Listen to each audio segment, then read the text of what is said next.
What is your take on his renewed fight with Farouk? The allegations of the $5 million. Could that be true?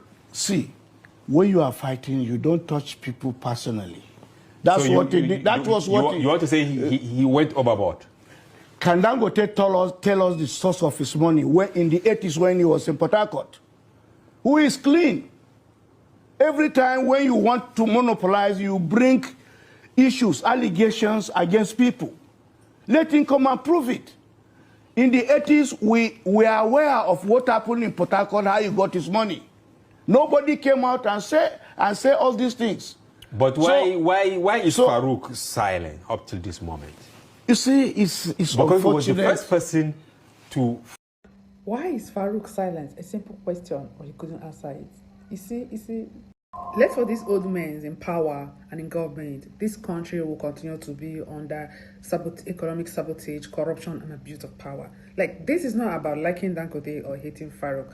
This is about accountability. When somebody that is in power, somebody that is in charge of regulatory bodies in Nigeria is being accused, the answer should not be silence. The answer should not be deflation. Saying who is clean means you are defending corruption. Like, okay, if power is clean, it should welcome investigation. Why are you afraid of investigation? Who is clean? What about him? That is why this country is where it is. Okay, Dangote did not just talk. Dangote petitioned the system to investigate Farouk. That is how democracy should work. If there are questions about Dangote's past, investigate him too. Question him too. Petition him too, just like he did. But don't come and water down accountability with what about him. We will not take that. You see, this generation of this man, they don't care about accountability. They don't care about corruption. All they care about is having their colleagues, having their back, covering their corruption up, then before they will hand over to their next generation, and then those ones start covering them back to.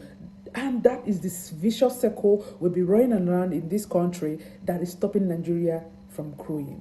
For us to grow, we must question those in power and we must demand accountability. And as long as I'm concerned, that is just what Dangote just did. Whether if Dangote past was shady, question him, investigate him too. That's how democracy should work. That is the only thing that will build this that was the only thing that will make this country to progress and become what we want it to be. If everyone is doing remaining silent, not attacking, that how do we now improve? How do we now demand for accountability? Please don't kill this down. I am in support.